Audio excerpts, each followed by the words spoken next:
if you ask yourself what do the names mean, you see that the names meant the same, except this was in ancient Egyptian, this was in Sumerian, or later Babylonian, Akkadian. And then he said there was a period, according to Manetho, of almost 3,600 years of demigods, which meant offspring of the Anunnaki, like the sons of gods. And the Bible says, married the daughters of men and had children by them, and these would be called demigods.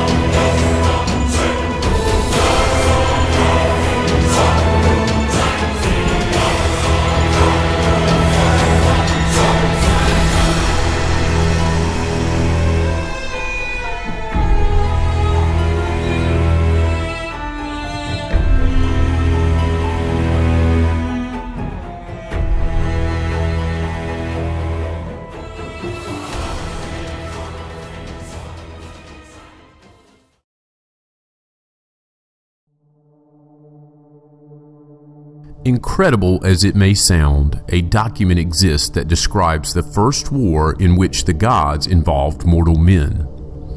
It is an inscription on the walls of the great temple at Edfu, an ancient Egyptian holy city that was dedicated to the god Horus. The inscription, remarkable for its geographical accuracy, begins with an exact date, a date not in the affairs of men, but of the gods. It deals with events when the gods themselves, long before the pharaohs, reigned over Egypt. Quote, "In the year 363, His Majesty Ra, the Holy One, the Falcon of the Horizon, the Immortal who forever lives, was in the land of Kin, also known as Nubia. He was accompanied by his warriors, for the enemies had conspired against their lord in the district which had been called Ua since that day." End quote. Prior to the creation of dynasties in the prehistory of ancient Egypt, god kings reigned. These beings were undoubtedly the same Anunnaki of the ancient Sumerian text, but with different names. For example, Ptah of Egypt is the Sumerian Enki, Isis the same as Inanna, and Ra the same as Marduk. But Egypt was distinct from Sumer, even if the players were essentially the same. In Egypt, Ptah/Enki held sway, while in Sumer it was his half-brother Enlil. This is a major difference, and accounts for massive differences in their histories, cultures, and those traditions brought down to us today. The Sinai Peninsula was essentially the neutral zone between the opposing forces of Enki and Enlil. Unfortunately, for the humans in the zone, especially those living in Sodom and Gomorrah, for example, neutrality turned out to be a serious illusion when nuclear weapons became involved. Circa 18,420 BCE, Ptah became the first king of Egypt and was known as the creator god, a very great god who came forth in the earliest times. He undertook great works of land reclamation and diking, thus explaining Egypt's nickname, the raised land. Ptah/Enki was a god of heaven and earth, and considered to be a great engineer. His base of operations, according to legend, was at the island of Abu, located just above the first cataract of the Nile at the Aswan. He and the other gods came from Sumer. His symbol was the serpent. The name Ptah has no meaning in Egyptian, but in Semitic it means he who fashioned things by carving and opening up. After 9,000 years, Ra, a son of Ptah, became the ruler. In the interim of Ptah's reign, there was a need for a whole lot more diking. For roughly 1,000 years after the Great Flood, or Deluge, which may have occurred circa 10,500 BCE, Ptah was implementing land reclamation. Circa 9,420 BCE, Ra, the complete, the pure one, began a reign of roughly 1,000 years.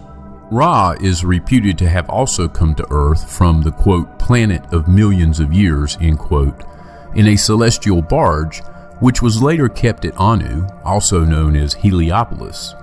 And as a side note, Ra/Marduk's home was Nibiru, where a year was equivalent to 3,600 Earth years and would indeed seem to be a planet of millions of years. Also, the celestial barge is likely a spaceship of some kind based on its description. Ra gave birth to a son named Shu, meaning dryness, and a daughter named Tefnut, meaning moisture. The two set the example for mortal pharaohs in later times. For example, the brother married his half-sister. Shu and Tefnut promptly began rule as king and queen circa 8420 BCE and reigned for some 700 years. Circa 7720 BCE, Geb, meaning who piles up the earth, along with his sister Nut, meaning the stretched out firmament, began a 500-year stint as king and queen of Egypt. Geb and Nut were so named based on activities related to the periodic appearance of the Bennu bird, from which the Greeks obtained the legend of the phoenix. The Bennu was an eagle with feathers of red and gold, and which died and reappeared at intervals lasting several millennia. It was for that bird, whose name was the same as that of the contraption in which Ra landed on Earth, that Geb engaged in great earthworks and Nut stretched out the firmament of the sky. These feats were carried out by the gods in the land of the lions. The Bennu bird might have been a celestial barge, and its periodic appearance might have been related to the Nibiru cycle. For example, every time Nibiru approaches perihelion, the Bennu bird, or the phoenix, again rises.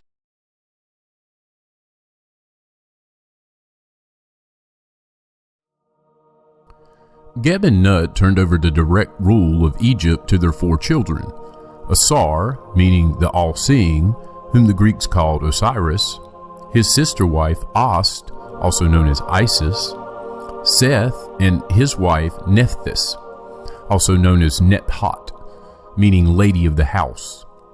With 2 brothers married to their own 2 sisters, the gods confronted a serious problem of succession. The only plausible solution was to divide the kingdom. Osiris was given the northern lowlands, which was Lower Egypt, and Seth was given the southern, mountainous region, which was Upper Egypt. Seth, however, was not satisfied with the division of sovereignty and resorted to various schemes to gain control over the whole of Egypt.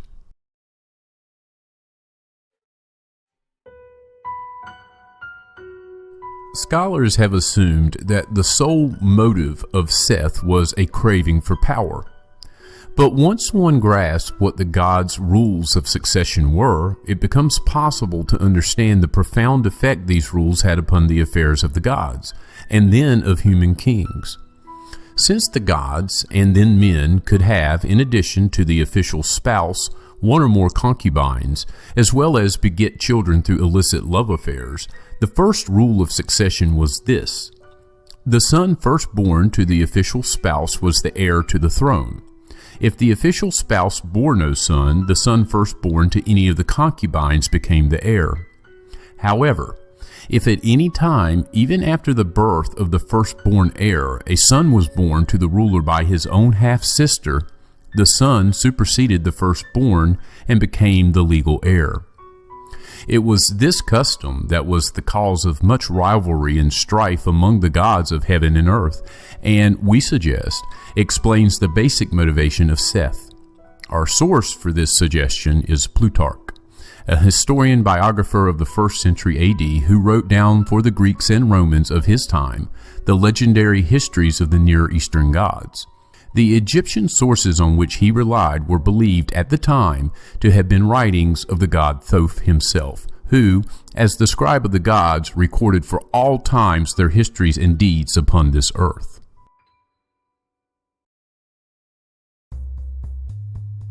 In Thoth's version, Nut mothered 3 sons: Osiris, the firstborn, a son with an unknown name, and Seth, the youngest son. Nut also gave birth to Isis and Nephthys, but only Seth and Nephthys were fathered by Geb. Osiris and his second brother were fathered by Ra, who came to his granddaughter Nut in stealth. Meanwhile, Isis was fathered by Thoth. the Greek Hermes. Therefore, the firstborn was Osiris, who, having been fathered by the great Ra himself, had a significant claim to succession. The legitimate heir, however, was Seth, because of his having been born to the ruling Geb by his half-sister Nut. This is why Egypt was split into two kingdoms, and each brother given a limited sovereignty. But this also led in turn to a highly charged competition between the two brothers to assure that their son would be the next legitimate successor of the whole of Egypt. To achieve this goal, Seth would have to father a son by his half-sister Isis, whereas Osiris could achieve his aim by fathering a son by either Isis or Nephthys, both being half-sisters to him. The key was that Seth, or Osiris, would have the greater claim for their son to be the next king of a united Egypt only if he fathered a son by his half-sister. However, Seth and Nephthys had identical parents, and thus this union would afford no advantage to Seth. Osiris, on the other hand, could utilize either Isis and or Nephthys to stake his claim. Osiris then proceeded to deliberately block Seth's chances to have his descendants rule over Egypt by Osiris taking Isis as his spouse. Seth then married Nephthys, but as she was his full sister, none of their offspring could qualify. In this manner, the stage was set for Seth's increasingly violent rage against Osiris, who had deprived him both of the throne and of the succession of his son. The occasion for Seth's revenge, according to Plutarch, was the visit to Egypt of a certain queen of Ethiopia named Aso. In conspiracy with his supporters, Seth held a banquet in her honor, to which all the gods were invited. For his scheme, Seth had a magnificent chest constructed, large enough to hold Osiris. This chest he brought into the banqueting room where, after it had been much admired by all who were present, Seth, as though in jest, promised to give it to any one of them whose body it would fit. Upon this, the whole company, one after the other, went into the chest. Last of all, Osiris lay himself down in it, upon which the conspirators immediately ran together, clapped the cover upon it, and then fastened it down on the outside with nails, pouring likewise melted lead over it. They then carried the chest in which Osiris was imprisoned to the seashore, and where the Nile flows into the Mediterranean at Tanis, sank the chest in the sea. However, Seth had not accounted for Isis, who promptly went searching for Osiris. She found the chest near Lebanon, but before she could figure out how to resurrect Osiris, Seth found out that she had the chest, seized it, and cut up the body of Osiris into 14 pieces, which he scattered all over Egypt. Isis eventually found all of Osiris's parts except for his phallus. However, Isis managed to extract from the body of Osiris its essence, and thereafter self-inseminated herself with his seed. This led to her conceiving and eventually giving birth to Horus. For what were apparently obvious reasons, she hid him in the Nile Delta, far from the eye of Seth. And as a side note, it's important to understand many scholars believe that in this chronology of Osiris and Isis, we find the analogs of the Immaculate Conception and messianic nature of Jesus that would later underpin the Christian religion. Meanwhile, with Osiris having apparently died without an heir, Seth promptly initiated the next step in his master plan and kidnapped Isis. This portion of the plan was to allow Seth to father a legitimate heir via his mating with Isis. Seth held her until she consented. It was starting to look good for Seth when Thoth turned up to help Isis escape, which she did. The only problem, however, was that when she returned to the swamps where Horus was hidden, she found him dying from a scorpion's sting. But then she got some real help. Quote, "Then Isis sent forth a cry to heaven and addressed her appeal to the boat of millions of years, and the celestial disk stood still and moved not from the place where it was. And Thoth came down, and he was provided with magical powers, and possessed the great power which made the word become deed. And he said, O Isis, thou goddess, thy glorious one, who had knowledge of the mouth, behold, no evil shall come upon the child Horus, for his protection cometh from the boat of Ra. I have come this day in the boat of the celestial disk from the place where it was yesterday. When the night cometh, this light shall drive away the poison for the healing of Horus. I have come from the skies to save the child for his mother. Horus was thus revived, and some say immunized forever. Educated and trained in martial arts by goddesses and gods who sided with Osiris, Horus was groomed as a divine prince, worthy of celestial association, and eventually appeared before the Council of Gods to claim the throne of Osiris. Seth still had a plan, and using trickery he attempted to plant his own seed in Horus, and thereby claimed that Horus could only succeed Seth, not precede him. Horus, however, had managed to catch the seed in his hand, and thus nullified Seth's claim. Meanwhile, Isis had taken Horus's seed into a cup and then sprinkled it on Seth's salad, such that after a healthy meal, Horus's seed was now in Seth. Thoth then checked that the semen Horus had caught in his hand was that of Seth, and at the same time that Seth indeed carried Horus's seed. Thus, Seth could only succeed Horus, not precede him. Seth, of course, was not about to admit defeat and went to war to settle his differences. According to the Edfu Temple inscription, the first face-to-face battle between Horus and Seth took place at the Lake of the Gods, thereafter known as the Lake of Battle. Horus managed to hit Seth with his divine lance. When Seth fell down, Horus captured him and brought him before Ra. His spear was in his neck, and the legs of the evil one were chained, and his mouth had been closed by a blow from the club of the god Horus. Ra decided that Isis and Horus could do with Seth and the other captured conspirators as they pleased. But as Horus began to slay the captives by cutting off their heads, Isis had pity on her brother Seth and set him free. There are several versions of what ensued, including one known as the Fourth Salier Papyrus, and according to most, the release of Seth so infuriated Horus that he beheaded his own mother Isis. But the god Thoth put her severed head back into place and resurrected her. This incident is also reported by Plutarch.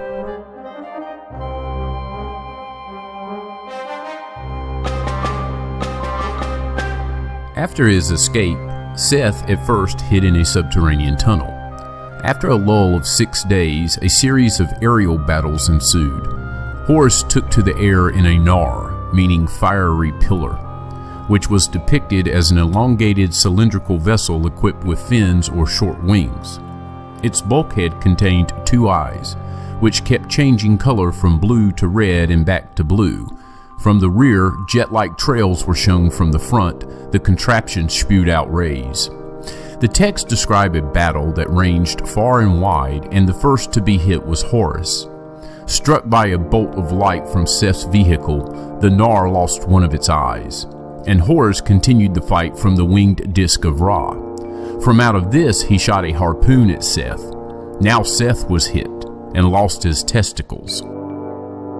The great gods called a truce and once again summoned the adversaries before the Council of the Gods. We glean details of the deliberations from a text inscribed on a stone column by the pharaoh Shabako, circa 8th century BCE, who stated that the text is a copy made from a very old leather scroll, devoured by worms, which was found buried in the great temple of Ptah at Memphis. The council at first redivided Egypt between Horus and Seth along the lines of the division at the time of Osiris, but Geb had second thoughts and upset the decision, for he was concerned with the question of continuity. Who would open the body to successive generations? Seth, having lost his testicles, could no longer have offspring, and so Geb, Lord Earth, gave as a heritage to Horus the whole of Egypt. To Seth, a dominion away from Egypt was to be given. Henceforth, he was deemed by the Egyptians to have become an Asiatic deity. The Council of Gods adopted the recommendations unanimously. Its final action is thus described in the Papyrus of Hunefer. Horus is triumphant in the presence of the whole company of the gods.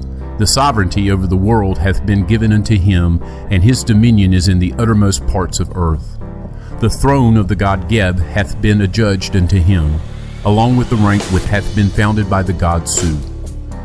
This legitimization, the papyrus went on to say, hath been formalized by decrees lodged in the chamber of records. It hath been inscribed upon a metal tablet according to the commandments of thy father Ptah. Gods celestial and gods terrestrial transfer themselves to the services of thy son Horns. They follow him to the hall of decrees. He shall lord over them. Osiris had begun his reign of Lower Egypt circa 7220 BCE and continued for some 450 years. Seth, who by the way was never shown without his animal disguise, had begun his reign of Upper Egypt circa 6870 BCE and lasted for some 350 years. The meaning of Seth's name, incidentally, still defies Egyptologists, despite the name being identical to Adam and Eve's third son. It should also be noted that the seven gods from Ptah to Ra to Horus reigned a total of 12,300 years. Horus took over the reins of kingship circa 6420 BCE and held sway for about 300 years. He was followed by 12 divine rulers, or gods, including Thoth and Mot, who ruled for a total of 1,570 years.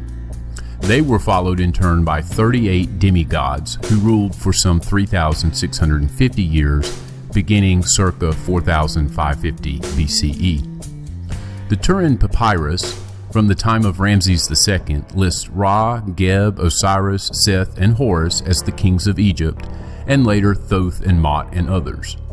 The papyrus also lists the 38 semi-divine rulers split between 19 chiefs of the White Hall and 19 venerables of the north.